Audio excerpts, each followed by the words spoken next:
নমস্কাৰ এই মুহূৰ্তত আপোনালোকে চাইছে সাহিত্য টেকনলজি ইউটিউব চেনেল এই চেনেল ৰাজ্যৰ খবৰটোতে কেইবাটাও গুৰুত্বপূৰ্ণ খবৰ আপোনালোকলৈ আগবঢ়াইছে যিকেইটা খবৰ আপোনালোকে জনাটো অত্যন্ত দৰকাৰী আৰু এই খবৰকেইটা আপোনালোকে উপস্থাপন কৰাৰ আগতে আপোনালোকে যদি এই চেনেলটো নতুনকৈ আহিছে তেন্তে চেনেলটো প্লিজ সাবস্ক্ৰাইব কৰি থব আৰু ভিডিঅ'টোত এটা লাইক কৰি উৎসাহিত কৰিব সন্ধিয়াৰ এই মুহূৰ্তত অতি গুৰুত্বপূৰ্ণ এটা ডাঙৰ খবৰ মুকলি হৈ আহিছে কিয়নো মুখ্যমন্ত্ৰী হিমন্ত বিশ্ব শৰ্মাই এক বৃহৎ নটিছ সদৰি কৰিছে আৰু ইয়াত কৈছে ৰাজ্যত আজি কিমান লোকে কোভিডৰ আক্ৰান্ত হ'ল কিমান মৃত্যু হ'ল টুইটাৰযোগে জনালে হিমন্ত বিশ্ব শৰ্মাই লগতে কৈছে যে কোভিড পৰিস্থিতি উন্নত হোৱাৰ লগে লগে ৰাজ্যত এতিয়া কোভিডৰ মৃত্যু ঘটা লোকৰ সংখ্যা কমি আহিছে একেদৰে হ্ৰাস পাই আহিছে পজিটিভিটি হাৰ ৰাজ্যত আজিও কোভিডৰ পজিটিভিটি হাৰ ইতিমধ্যে 4%তকৈ কম হৈছে আৰু ইপিনে আজিৰ দিনত কোভিডে প্ৰাণ কাঢ়িছে মাত্ৰ 37গৰাকী লোকৰ কিয়নো আজি অলপ দিনৰ পূৰ্বে ইতিমধ্যে 90 পৰা 100গৰাকী লোকৰ মাত্ৰ 24 ঘণ্টাতে এইখন অসমত মৃত্যু খাব দিবলগীয়া হৈছিল আৰু এই ঘৰ 100 ঘৰো অতিক্ৰম কৰিছিল কিন্তু এতিয়া সকলো কমি গৈছে আৰু আজি মাত্ৰ 47গৰাকী লোকেহে প্ৰাণ হেৰুৱাবলৈ হৈছে কিন্তু বিগত 24 ঘণ্টাৰ ৰাজ্যত মাৰাত্মক ভাইৰাছবিধৰ আক্ৰান্ত হৈছে 3000গৰাকী লোক আৰু আজি 1,24,316টা কোভিড পৰীক্ষা সম্পন্ন কৰা হৈছিল আৰু তাৰ লগতে ইতিমধ্যে কামৰূপ মেট্ৰটো দিনক দিনে কমি আহি গ'ল এতিয়া কোভিডৰ আক্ৰান্ত ৰোগীৰ সংখ্যা আৰু 24 ঘণ্টাত মাত্ৰ আক্ৰান্ত হৈছে 318গৰাকী লোকৰ আৰু কোভিডৰ পজিটিভিটি হাৰ হৈছে 3.6%। আজি সন্ধিয়াৰ পাছতো এই মুহূৰ্তত অতি গুৰুত্বপূৰ্ণ এটা ভয়ানক লজ্জাজনক খবৰ মুকলি হৈ আহিছে কিয়নো এইখন অসমতেই সংঘটিত হৈছে এক ভয়ংকৰ বৃহৎ ঘটনা কিয়নো এগৰাকী চিকিৎসকে এতিয়া কৰিছে এই লজ্জাজনক ঘটনা কেমেৰাৰ সন্মুখতে এগৰাকী মহিলাক ইতিমধ্যে শাৰীৰিকভাৱে মাৰপিটৰ লগতে এটি ধৰ্ষণৰ অভিযোগ উত্থাপিত হৈছে কিন্তু ইয়াত প্ৰথমতে কৈছে যে ট্ৰাইবেল চৰকাৰ এতিয়া নাই বুলি পত্নীক ভাবুকি দিয়া চিকিৎসকৰ ইতিমধ্যে ভাইৰেল অডিঅ' ভাইৰেল হৈ পৰিছে আৰু হাতজোৰ কৰি কাটৰ অনুৰোধ কেছ উঠাই লোৱাৰ বাবে কিন্তু মোৰ ইজ্জতৰ কথা আছে বুলিও এই কথা স্পষ্টভাৱে কৈছে আৰু এইখিনিতে আহিছে ডাঙৰ খবৰ কিয়নো প্ৰথমে বিবাহৰ অভিনয়ৰে বিবাহ কিন্তু তেওঁ সম্পূৰ্ণভাৱে বিবাহ কৰা নাছিল কিন্তু বিবাহৰ অভিনয় কৰিছিল এইজন চিকিৎসকে আৰু তাৰপিছতে ইতিমধ্যে মাৰপিট আৰু শাৰীৰিকভাৱে মাৰপিট ঘটনা সংঘটিত হৈছে এইজন চিকিৎসকে এগৰাকী মহিলাৰ ওপৰত আৰু ইতিমধ্যে ভাইৰেল হৈ পৰিছে এই সমগ্ৰ ভিডিঅ' আৰু অডিঅ' ক্লিপ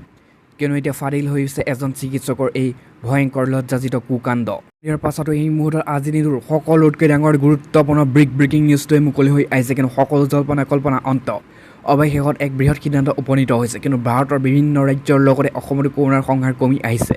আৰু বিভিন্ন ৰাজ্যতে ইতিমধ্যে আনলক প্ৰক্ৰিয়া আৰম্ভ কৰিছে আৰু অসমতো কিছু পৰিমাণে আনলক প্ৰক্ৰিয়া আৰম্ভ কৰিছে কিন্তু ইয়াত লৈছে বৃহৎ সিদ্ধান্ত আৰু লগতে কৈছে যে আজিৰ পৰা আৰম্ভ হ'ল আনলক প্ৰক্ৰিয়া কেৱল সন্ধিয়া 7 বজালৈকে ইতিমধ্যে খোলাৰ সিদ্ধান্ত গ্ৰহণ কৰিছে আৰু পুৱা 7 বজালৈকে অব্যাহত থাকিব এই সান্ধ্য আইন ইতিমধ্যে যি দিনৰলৈকে দুপৰীয়া ভাগৰলৈকে ইতিমধ্যে সান্ধ্য আইন জাৰি কৰিছিল কিন্তু সেয়া নস্যাৎ কৰিছে আৰু উঠাই লৈছে আৰু সন্ধিয়া 7 বজালৈকে সকলো দোকান পোহাৰ গাড়ী চলাচল সম্পূৰ্ণৰূপে খুলি দিয়াৰ সিদ্ধান্ত গ্ৰহণ কৰিছে আৰু 50% কৰ্মচাৰী চলিব এতিয়াৰ পৰা চৰকাৰী কাৰ্যালয় শাক পাচলি বজাৰো খোলা থাকিব এক বৃহৎ সিদ্ধান্ত গ্ৰহণ কৰিছে এইখন চৰকাৰে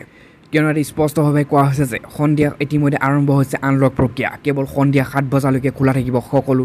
দোকান পোহাৰ গাড়ী চলাচল আৰু বজাৰ আৰু পুৱা 7 বজালৈকে সন্ধিয়া 7 বজাৰ পৰাই বন্ধ হ'ব সকলো আৰু সন্ধিয়া 7 বজাৰ পৰা পুৱা 7 বজালৈ থাকিব সান্ধ্য আইন আৰু 50% কৰ্মচাৰীয়ে চলিব চৰকাৰী কাৰ্যালয় শাক পাচলি বজাৰ সম্পূৰ্ণৰূপে খুলি দিয়াৰ সিদ্ধান্ত গ্ৰহণ কৰিছে এই মুহূৰ্তত এটা বৃহৎ ব্ৰেকিং নিউজ কিয়নো সকলো খুলি দিয়াৰ সিদ্ধান্ত গ্ৰহণ কৰিছে যিহেতু সমগ্ৰ দেশতে এতিয়া কৰোণাই নিম্নগামী অৰ্থাৎ কমি আহিবলৈ লৈছে বাবে এই সিদ্ধান্ত গ্ৰহণ কৰিছে আৰু লগতে কৈছে যে আজিৰ পৰা আৰম্ভ হৈছে আনলক প্ৰক্ৰিয়া আৰু সমগ্ৰ দেশৰ বিভিন্ন ৰাজ্যৰ লগতে আজিৰ পৰা সম্পূৰ্ণ আনলক হৈছে উত্তৰ প্ৰদেশত আৰু এই মুহূৰ্তত সকলোতকৈ ডাঙৰ খবৰটো হৈছে যে কেৱল ইতিমধ্যে সন্ধিয়া 7 বজালৈকে ইতিমধ্যে সকলো খোলা সিদ্ধান্ত গ্ৰহণ কৰিছে আৰু সন্ধিয়া 7 বজাৰ পৰা পুৱা 7 বজালৈ অব্যাহত থাকিব সান্ধ্য আইন আৰু লগতে সাপ্তাহিক লকডাউন অব্যাহত থাকিব উত্তৰ প্ৰদেশত আৰু মঙলবাৰে গুৰুত্বপূৰ্ণ বৈঠকত লোৱা হয় এই সিদ্ধান্ত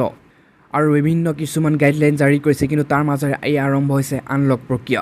আৰু এতিয়াই সন্ধিয়াৰ পাছতো এই মুহূৰ্তত আন এটাই বহুতে ডাঙৰ ব্ৰেকিং নিউজ এটা মুকলি হৈ আহিছে কিন্তু কৃষক নেতা অখিল গগৈ কাৰাগাৰৰ পৰা আছিল কিন্তু হঠাৎ দিল্লীৰ লগত সংযোগ কিয়নো দেশৰ প্ৰধানমন্ত্ৰী নৰেন্দ্ৰ মোদীলৈ কি সংযোগ কৰিছে অখিল গগৈ কিন্তু ইয়াত স্পষ্টভাৱে কৈছে যে কাৰামন্ত্ৰী শিৱসাগৰ বিধায়ক অখিল গগৈ নগাঁও আৰু কাছাৰ কাগজকল পুনৰ কাৰ্যক্ষম কৰিবলৈ মঙলবাৰে প্ৰধানমন্ত্ৰী নৰেন্দ্ৰ মোদীলৈ এখন পত্ৰৰ জৰিয়তে তেওঁ সংযোগ কৰিছে আৰু অলপতে মিত্ৰপ্ৰায় কল দুটা নিলামৰ কৰিবলৈ প্ৰকাশ পোৱা জাননী সম্বন্ধে পত্ৰখনৰ জৰিয়তে প্ৰধানমন্ত্ৰীৰ দৃষ্টি আকৰ্ষণ কৰিবলৈ চেষ্টা কৰিছে অখিল গগৈয়ে আৰু 2015-17 চনৰ পৰা বন্ধ হৈ থকা কাগজ কলকেইটাৰ কৰ্মৰত বিষয়া কৰ্মচাৰীসকলৰ দুৰ্দশাৰ কথা উল্লেখ কৰা হৈছে আৰু লগতে কৈছে তেওঁ কয় যে উদ্যোগৰ দুটা বন্ধ হোৱাত ইয়াৰ বিষয়া আৰু কৰ্মচাৰীসকলে পাবলগীয়া দৰমহা পেঞ্চন আৰু প্ৰভাইডেণ্ট ফাণ্ড আদিৰ ধনৰ পৰা বঞ্চিত হৈছে। এতিয়ালৈকে আৰ্থিক নাটনিৰ ফলত 87জন লোকৰ মৃত্যুমুখত পৰিছে আৰু বহুজনে আত্মহত্যাৰ পথ বাছি লৈছে। আৰু তেওঁ লগতে বিজেপি শাসিত পূৰ্বৰ চৰকাৰখনে কাগজ কল উৎপাদন উদ্যোগ দুটা পুনৰুজ্জীৱিত কৰাৰ প্ৰতিশ্ৰুতি প্ৰদান কৰাৰ কথাও পত্ৰৰ জৰিয়তে সোঁৱৰাই দিবলৈ চেষ্টা কৰিছে। আৰু অখিল গগৈয়ে প্ৰধানমন্ত্ৰীক কাগজ কল দুটা পুনৰুজ্জীৱিত কৰা আৰু আধুনিকৰণ কৰিবলৈ আহ্বান জনাইছে। তেওঁ অসমৰ উদ্যোগীক জড়িত কৰি থকা কেন্দ্ৰীয় চৰকাৰে সাহায্য আগবঢ়াবলৈ দুটা কলক মুনাফা আদায় দিবলৈ যাবলৈ পৰামৰ্শ আগবঢ়ায়। আৰু এই সন্দৰ্ভত তেওঁ মধ্য আৰু প্ৰদেশৰ NEPA কাগজ কল আৰু হিন্দুস্তান নিউজ প্ৰিণ্ট আৰু লিমিটেড অধীনৰ কেৰালাত থকা কলটোৰ পুনৰ কাৰ্যক্ষম কৰিবলৈ ৰাজ্য চৰকাৰে লোৱা পদক্ষেপ উদাহৰণ দিছে। তেওঁ লগতে কাগজ কল কেইটাৰ অধীনত থকা অতিৰিক্ত মাটিত মাধ্যম লঘু উদ্যোগৰ গঢ়াৰো পৰামৰ্শ প্ৰদান কৰিছে আৰু এইদৰে সংযোগ কৰিছে অখিল গগৈয়ে দেশৰ প্ৰধানমন্ত্ৰীৰ সৈতে। কিন্তু উল্লেখযোগ্য যে অলপতে কাগজ কল দুটা নিলামৰ জাননী প্ৰকাশ পাইছিল, কিন্তু অসমৰ মুখ্যমন্ত্ৰী হিমন্ত বিশ্ব শৰ্মাই নতুন দিল্লীত এই সন্দৰ্ভত মন্তব্য হৈছিল কিন্তু কোনোবাই যদি কলকেইটা কিনিবলৈ আগবাঢ়ি আহে মই গৈ তেওঁক গামোচা পিন্ধাম। আৰু তেওঁক কলকেইটাৰ মজুত থকা মন্ত্ৰৰে ইতিমধ্যে এই সুযোগ পুনৰুজ্জীৱিত কৰাৰ কথা ইতিমধ্যে উল্লেখ কৰিছে অখিল গগৈয়ে সংযোগ কৰে এইদৰে দেশৰ প্ৰধানমন্ত্ৰীগৰাকী। আজি সন্ধিয়াৰ পাছতো এই মুহূৰ্তত আন এটা বহুতে ডাঙৰ গুৰুত্বপূৰ্ণ এটা ভাল খবৰ মুকলি হৈ আহিছে। কিয়নো ইয়াত কৈছে এতিয়াৰ পৰা আপুনি চৰকাৰৰ লগত সংযোজিত হৈ এটা এপে পেটিএম যিটো এপ সেই এক বৃহৎ সিদ্ধান্ত গ্ৰহণ কৰিছে। আৰু এতিয়াৰ পৰা ভাল খবৰ, কিয়নো আপুনি পেটিএমৰ জৰিয়তে ঘৰ আৰু দোকানৰ ভাড়া পৰিশোধ কৰিলে পাব আপুনি 10,000 টকা পৰ্যন্ত কেছবেক। আৰু যদি আপুনি প্ৰতিমাহে আপোনাৰ ঘৰ বা দোকানৰ ভাড়া পৰিশোধ কৰে তেনেহ'লে আপোনাৰ বাবে এটা ভাল খবৰ প্ৰস্তাৱ আছে। আৰু এই অফাৰটো দেশৰ সৰ্ববৃহৎ ই-ৱেল্থ কোম্পানী পেটিএমৰ পৰা আহিছে। যদি আপুনি আপোনাৰ ঘৰৰ ভাড়া পৰিশোধ কৰে তেন্তে পেটিএমৰ পৰা বজাৰ কৰে আপুনি 10,000 টকা লাভ কৰিব পাৰিব কেছবেক। আৰু দৰাচলতে পেটিএমে ইয়াৰ ব্যৱহাৰকাৰীসকলৰ উন্নত সেৱা প্ৰদান কৰিবলৈ বহুতো সুবিধা ব্যৱহাৰ আগবঢ়া অব্যাহত ৰাখিছে। এতিয়াৰ পৰা কোম্পানীটোৱে ইয়াৰ ব্যৱহাৰীসকলৰ আন এটা ডাঙৰ সুযোগ আনিছে। আৰু যিটো পেটিএমৰ ভাড়া পৰিশোধ সুবিধাৰ জৰিয়তে আপোনাৰ ক্ৰেডিট কাৰ্ডৰ পৰা পোনপটীয়াকৈ ঘৰৰ মালিকৰ বেংক একাউণ্টলৈ ভাড়া স্থানান্তৰ কৰিব পাৰিব। আপুনি ইয়াৰ ওপৰত 10,000 টকাৰ কেছবেক পাব। কিন্তু ইয়াত কৈছে যে অফাৰটো কি জানি লওক সবিশেষ, কিয়নো যদি আপুনি ব্যৱহাৰকাৰী পেটিএমৰ ক্ৰেডিট কাৰ্ডৰ জৰিয়তে ভাড়া পৰিশোধ কৰে তেন্তে 10,000 টকালৈকে আপুনি নিশ্চিত কেছবেক উপলব্ধ হ'ব। আৰু ইয়াৰ উপৰিও আপুনি নতুন আৰু বিদ্যমান ব্যৱহাৰকাৰীসকলৰ পেটিএমৰ জৰিয়তে পৰিশোধৰ ওপৰত ক্ৰেডিট কাৰ্ড জাৰি কৰা বেংকৰ পৰা পুৰস্কাৰ প্ৰাপ্ত কৰিব পাৰে। আৰু এই ভাড়াবোৰ সকলো হিতাধিকাৰীৰ বেংক একাউণ্টত আৰু UPI ঠিকনাত পৰিশোধ কৰিব পাৰি। আৰু এই পেটিএমৰ UPI ডেবিট কাৰ্ড আৰু নেট বেংকিঙৰ লগতে জৰিয়তে পৰিশোধ কৰিব পাৰিব। আৰু তাৰপিছত ইয়াত কৈছে আৰু এই নতুন সুবিধা পেটিএমে কিছু সময় আগতে ইয়াৰ প্লেটফৰ্মত এটি নতুন সুবিধাটোত যোগ দিছিল। আৰু ইয়াৰ অধীনত মানুহে সহজে তেওঁলোকৰ ঘৰৰ ভাড়া পৰিশোধ কৰিব পাৰে। ব্যৱহাৰকাৰীসকলে ক্ৰেডিট কাৰ্ডৰ সৈতে ভাড়া